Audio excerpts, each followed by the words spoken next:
Alitoka hapa kama saa 7. Saa 7, saa 7:30.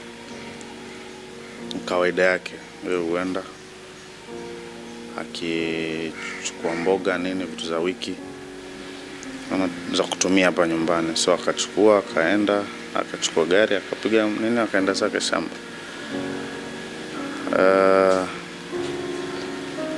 Mazungumzo yangu na yake ni alivyofika shambani. Nikanipigia, akaniambia kwa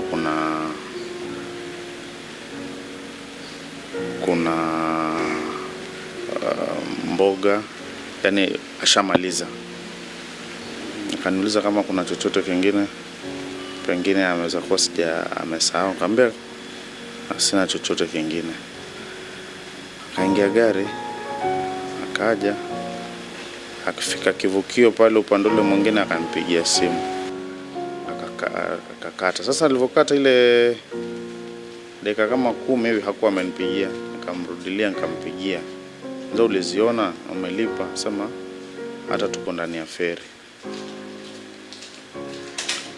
Hiyo ndio ilikuwa simu ya mwisho tuliongea naye. Ndio muda mchache baadaye nikapata alert kwenye simu kwa kuna gari imetumbukia pale. Na nikiangalia ile muda ndani ya ile muda tulikuwa tumezungumza. Nikarudia simu, kampigia. Nilipompigia akawa yuko mteja. Ndio nikashtuka, nikatoka hapa mbio kaenda pale feri pale kivukioni. Nikifika kapata wale wahudumu pale, nikawauliza, wakanikonfirmia kweli kuna gari imeingia, lakini hawajui registration, hawajui ni gari gani. So ndio nikabidi nikaelekeza pale police ferry. Kaingia pale, kaangalia, kawauliza wale, ndio wakanikonfirmia kuwa ni hiyo gari ndio imeingia na kuwa wanaanza kuitafuta.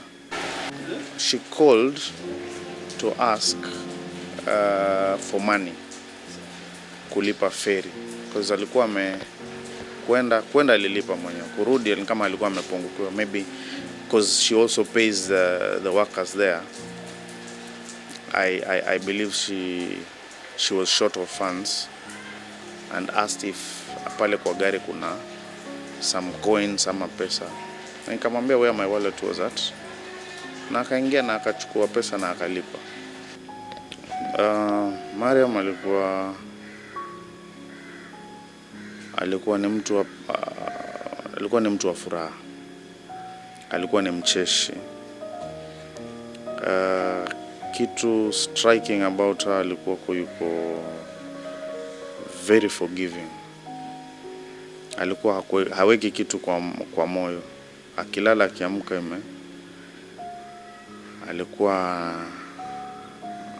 alikuwa she was a good homekeeper, I would say.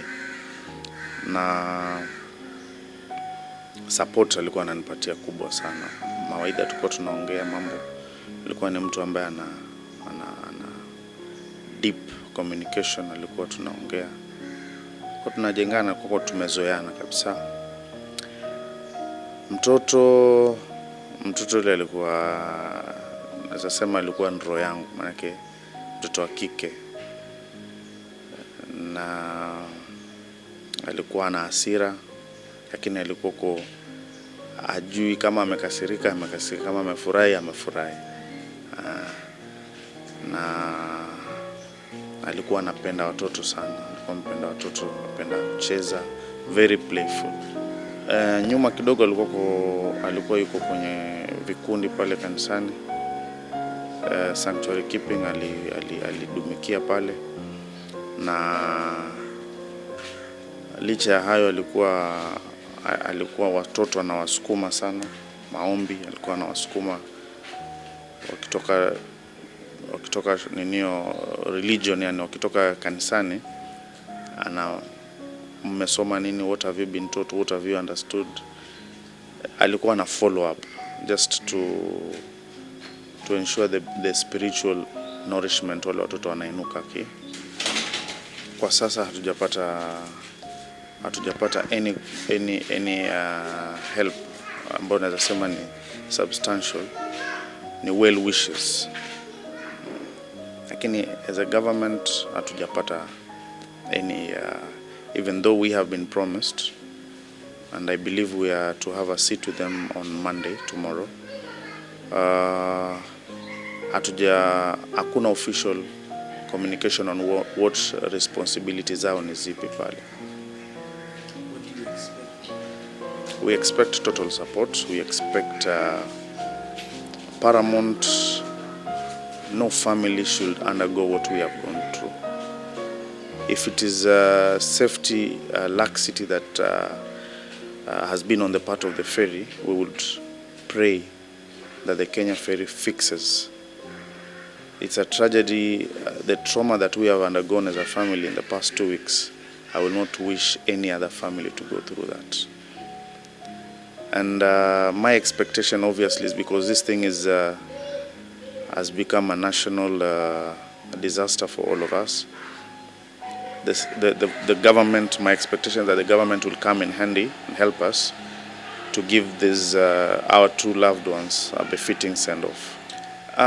Yeah, we obviously we had to come up with something, because even when the search was going on, people were gathering here. People were gathering in prayers. People were gathering at other various locations praying.